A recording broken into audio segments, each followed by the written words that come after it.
Avez-vous déjà rêvé d'être quelqu'un d'inébranlable, quelqu'un qui se fiche des critiques, du rejet, de la perte ou de la trahison?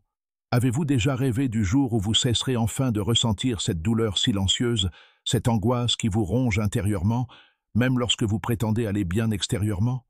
Peut-être en avez-vous assez d'essayer de plaire à tout le monde, de maintenir une image qui exige de la force en permanence, alors qu'en réalité, tout ce que vous souhaitiez, c'était vous reposer, juste un instant, de la pression d'être intouchable. Mais laissez-moi vous dire quelque chose que personne n'a peut-être eu le courage de dire. Tant que vous tenterez d'éviter la douleur, elle continuera de vous contrôler.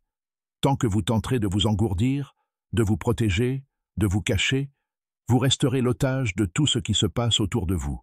Des mots qui vous blessent, des actions qui vous déçoivent, des silences qui vous tuent intérieurement. Et ce n'est pas de la faiblesse. C'est la réalité de la plupart des gens. La différence, c'est que certains font semblant d'être meilleurs que d'autres. Carl Jung, l'un des plus grands noms de la psychologie des profondeurs, disait que nous ne sommes pas ce qui nous arrive, mais ce que nous choisissons de devenir. Et c'est là toute la clé. Il ne s'agit pas de se protéger du monde. Il ne s'agit pas de devenir froid, indifférent ou intouchable. Il s'agit d'intégrer. Il s'agit de mettre en lumière tout ce qui nous affecte actuellement dans l'ombre. Car la véritable force ne réside pas dans l'absence de douleur, mais dans la pleine conscience de qui nous sommes, même lorsque nous saignons. Si vous êtes arrivé jusqu'ici, ce n'est pas par hasard. Cette vidéo s'adresse à vous qui en avez assez de vous faire du mal avec tout et tout le monde. Elle s'adresse à vous qui avez le sentiment d'être constamment désavantagé émotionnellement, comme si les autres avaient sur vous un pouvoir que vous ne comprenez pas. Je veux vous montrer qu'il n'est pas inévitable qu'il en soit ainsi. Mais pour cela, vous devrez affronter certaines vérités qui peuvent vous blesser.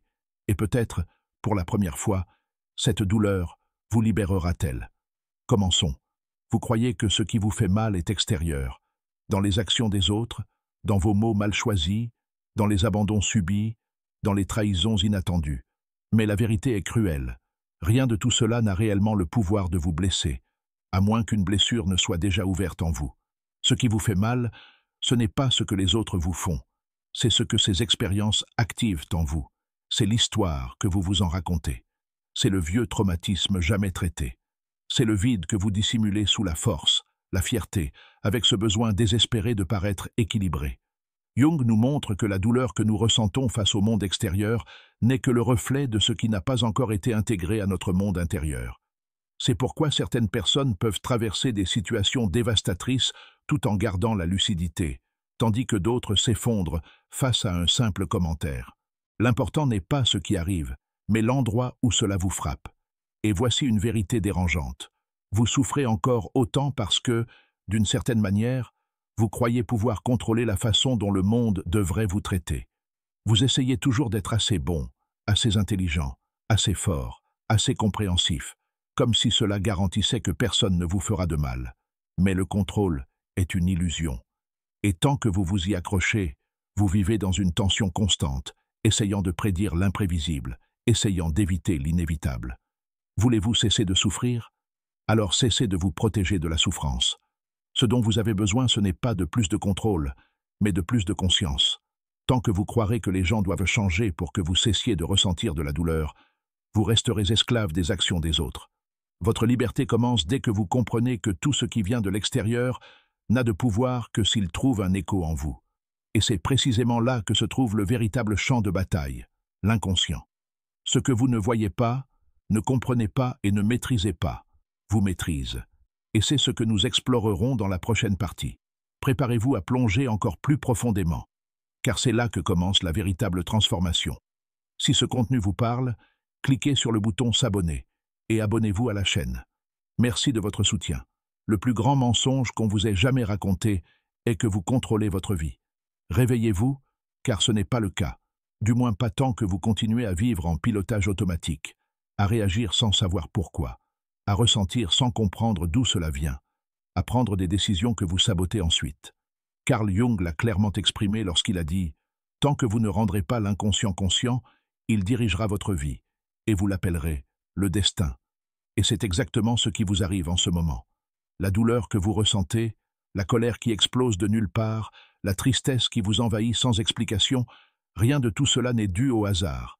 Ce sont des messages provenant de parties de vous qui ont été oubliées, ignorées, refoulées. Jung appelait ce territoire obscur l'inconscient.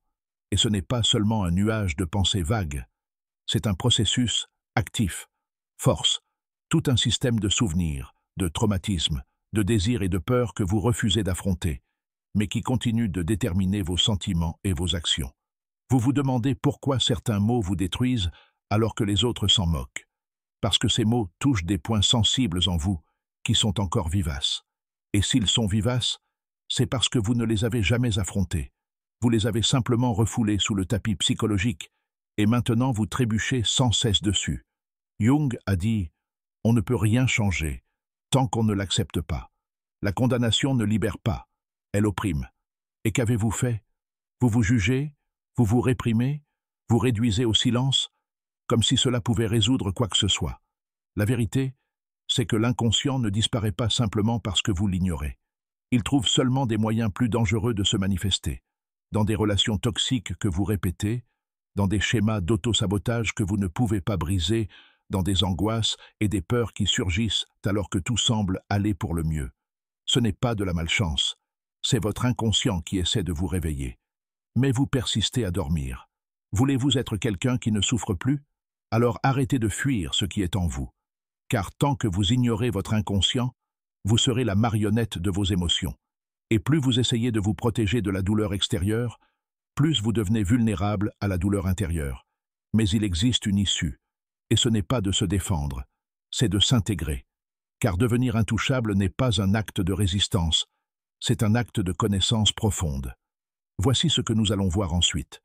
Que signifie vraiment être inébranlable? Et pourquoi cette force ne vient-elle pas d'une armure, mais de l'acceptation? Continuons.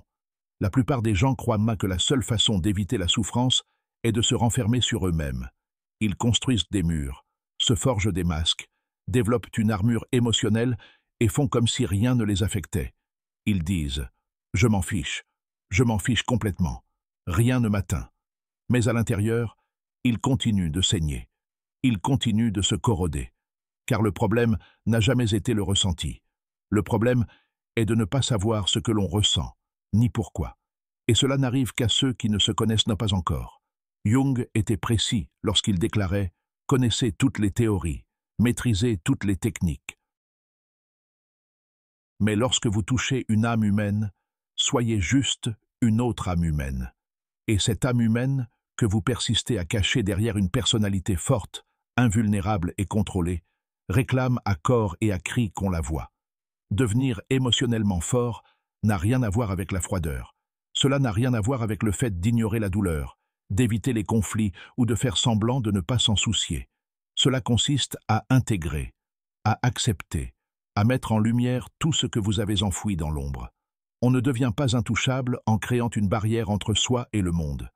On devient intouchable lorsque l'on réalise que personne ne peut toucher ce qui a déjà été accueilli en soi. Lorsque vous intégrez vos ombres, vos peurs, vos défauts, vos insécurités, vous cessez de réagir à tout. Vous observez, vous choisissez, vous n'êtes plus une marionnette émotionnelle. Et c'est là la véritable liberté. Jung appelait cela l'individuation, le processus de devenir qui vous êtes vraiment. Non pas ce que les autres attendent de vous, non pas ce que vous pensiez devoir être pour être accepté, mais ce qui émerge de l'intérieur, de la rencontre de l'ombre et de la lumière, de l'ego et de l'inconscient. L'individuation n'est pas un processus de perfection, disait Jung, mais d'intégration. Vous n'avez pas besoin de devenir une meilleure personne, vous devez simplement devenir entier. Et voici le secret que personne ne vous a révélé. Plus vous fuyez la douleur, plus elle vous poursuit. Plus vous essayez de ne pas être affecté, plus vous devenez fragile. Mais lorsque vous affrontez vos propres blessures, lorsque vous acceptez qui vous êtes, avec tout ce qu'il y a de beau et de laid, de noble et de honteux, rien d'extérieur n'a le pouvoir de vous démanteler. Cependant, ce chemin exige du courage. Le courage de regarder en soi, le courage de laisser tomber les masques, le courage de ressentir, car c'est précisément dans la douleur que se cache la clé de la transformation. Et c'est ce que nous découvrirons dans la prochaine partie, comment la souffrance, loin d'être un ennemi, peut devenir la porte d'entrée vers votre véritable force. Plongeons plus profondément, et cette fois, sans peur. Vous avez appris à détester la douleur depuis tout petit. On vous a appris que la souffrance est un signe de faiblesse, que pleurer est une perte de temps, que trop ressentir vous rend vulnérable. Alors vous avez commencé à fuir, pour éviter, pour nier. Mais plus vous fuyez la souffrance, plus elle vous poursuit. Et le pire, elle change de forme. Elle se déguise en anxiété, colère, apathie, ennui, pulsion autodestructrice dont vous ne comprenez même pas l'origine. La douleur ignorée ne disparaît pas. Elle creuse simplement des tunnels en vous jusqu'au jour où, sans prévenir, tout s'effondre. Jung voyait la souffrance d'une toute autre manière. Il croyait que la douleur était le messager de l'âme, l'alarme de l'inconscient. Le langage que le soi, ce qui sait que vous êtes dans votre intégralité, sert à attirer votre attention. Il a dit, la dépression c'est comme une dame en noir. Si elle apparaît, ne la repoussez pas. Invitez-la à s'asseoir, offrez-lui un café et écoutez ce qu'elle a à dire. Mais vous n'écoutez pas. Vous vous taisez, vous vous distrayez, vous vous occupez, vous vous engourdissez, vous faites tout pour éviter de regarder l'essentiel. Que cherche à vous montrer cette douleur? La vérité, c'est que la souffrance est si douloureuse uniquement parce que vous êtes encore en guerre avec vous-même. Une part de vous-même aspire encore à grandir, et une autre à tout garder tel quel. Quelque chose en vous réclame une transformation, mais votre ego, habitué au contrôle, tente d'étouffer cet appel. Et c'est dans cette friction que naît la douleur. Car le changement fait mal, la croissance fait mal. Abandonner ses vieilles croyances, couper les liens toxiques, laisser mourir ce qui ne sert plus à rien. Tout cela est un deuil, un processus intérieur de mort et de renaissance. Mais c'est précisément dans cet espace de ruine que quelque chose de nouveau peut naître. Car lorsque tout en vous est déconstruit, lorsque les certitudes s'effondrent, lorsque la douleur révèle votre vulnérabilité, vous pouvez enfin voir qui vous êtes vraiment, sans les couches de protection, sans la performance, sans le masque. Et c'est précisément à ce moment-là que la souffrance devient sacrée, car elle vous met à genoux devant la seule chose qui puisse vous libérer, vous-même. Jung le savait. Il avait compris que la souffrance n'est pas un échec du système. Elle fait partie du processus. La douleur n'est pas la fin du chemin. C'est le début du voyage vers l'individualisation. Le problème, c'est que la plupart des gens abandonnent avant de traverser cette sombre vallée. Ils fuient, se distraisent, remontent à la... Dans la partie suivante, nous comprendrons comment se déroule ce processus de croisement. Comment le chemin de l'individuation, aussi solitaire et brutal soit-il, est ce qui vous libère enfin. Continuons. Il s'approfondit. Peu de gens ont le courage d'entreprendre le chemin de l'individuation, et encore moins ont le courage de le mener à terme. Car ce chemin ne promet ni confort, ni garantie, ne protège pas votre ego. Il le détruit. Jung parlait de l'individuation comme d'un processus permettant de devenir qui vous êtes. Mais cela signifie avant tout désapprendre ce que vous pensez être. Et cela fait plus mal que tout rejet extérieur. Parce que vous commencez à réaliser qu'une grande partie de ce qui vous définissait jusqu'alors n'était qu'illusion. Vous n'êtes pas vos réussites. Vous n'êtes pas vos traumatismes. Vous n'êtes pas l'image que vous vous êtes construite pour être aimé, respecté ou admiré.